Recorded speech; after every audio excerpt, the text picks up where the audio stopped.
When asked, what is the beginning of the Star Wars story, one might say, starts with Luke Skywalker and the rebels fighting the Empire. Another would say it starts with Anakin Skywalker and this guy. What if I told you you both were right? Every story has a middle, beginning, and end. What if I told you your story's beginning should never be your story's true beginning? Let me explain. Now, some might call this backstory, but when I was writing, I just couldn't get my head around the idea of backstory. It always felt like something not important, and I always had a hard time connecting my characters who viewed my story's world from different perspectives. But I could never, in my brain, visualize the backstory of the characters and then connecting it to the backstory of the world. It just wasn't working for me until I found this little trick of viewing storytelling in just a little different way, like viewing your backstory from a different perspective. And I hope this helps you. I'm no expert again. I'm just hopefully passing this on as my experience. When I was writing my story, I had to change my mindset concerning backstory. So let me tell you what I did. Let's look at the classic Lord of the Rings trilogy. Where's the beginning of the story? Is it with Frodo? Is it with the Hobbit? Is it with the Forging of the Rings? Or is it with the beginning of Middle-earth? And when I realized, I was like, yeah, it starts with the beginning of Middle-earth. That is the story's true beginning. The backstory. The beginning. And then I was like, but that's not where Tolkien decided to start telling his story. Because he does start telling his tale with Frodo, with the Hobbit.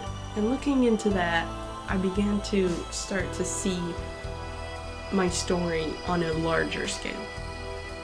Using Jurassic Park as an example, the story actually starts with Hammond and the scientists, figuring out how to make dinosaurs, and then they buy an island, and all this research and scientific stuff. That is the beginning of the story, but it's not the most interesting part of the story, because that's not where the author decided to start telling the story, because the most interesting part is when the dinosaurs are actually made, they're actually in the cages, we actually bring some people to the theme park. That is where the author starts telling the story. Now the key is, you as an author, where you decide to start telling your story and where your true story begins. Your story's true beginning may not be the most interesting, or maybe it is, but it's not the most interesting part to start telling your story. And so as I began to look at stories more on a larger scale, I was like, okay, my story's true beginning starts here. And then I started to slowly work my way to where I had thought my beginning was, but it wasn't the true beginning. Working my way to my characters, becoming a historian of my own story. It's writing out dates, writing out names, coming up with ancestors, and all this crazy history stuff. Basically, what I'm trying to say is get the idea of writing a backstory out of your head. Instead, make what you call your backstory your story's true beginning.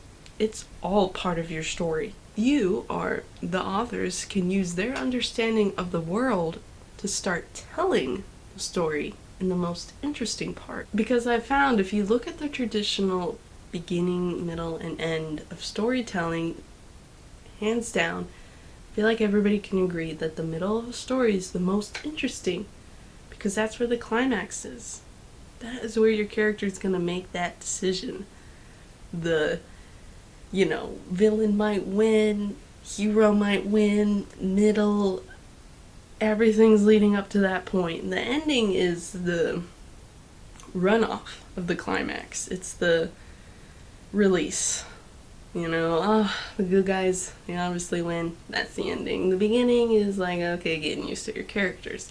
The middle of the story, Nobody forgets the middle.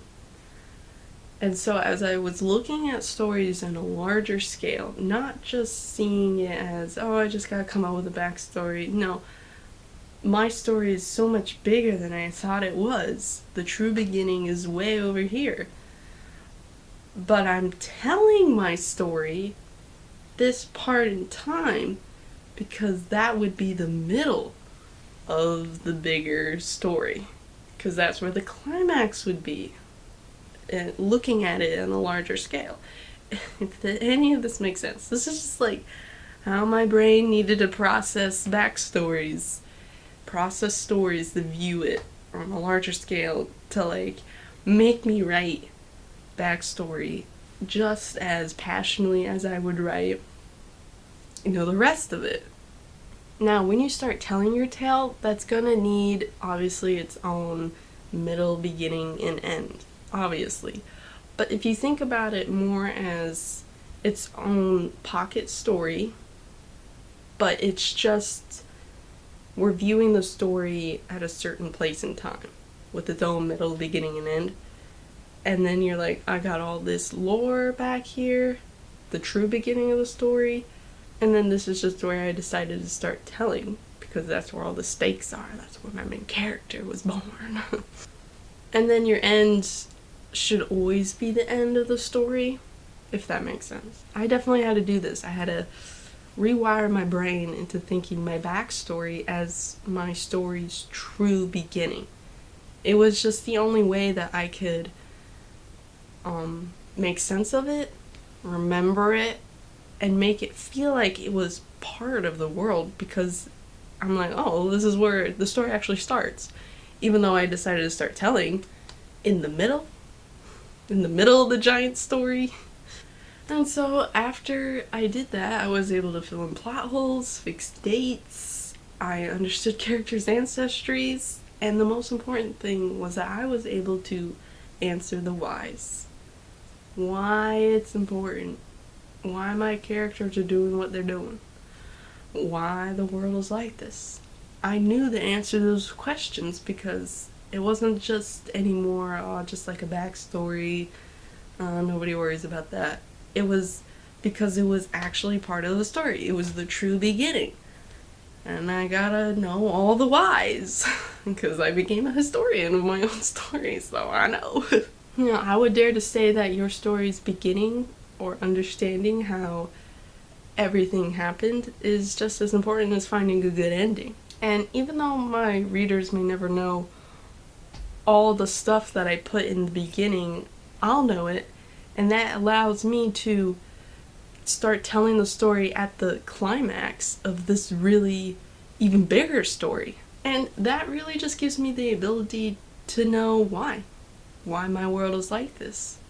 The whys are really important. You as an author, people are going to be like, well, why can this guy double jump and this guy can't? And you'd be like, I got you. Because way in the past, his great-grandfather, and then, you scare people away. But if you know those things,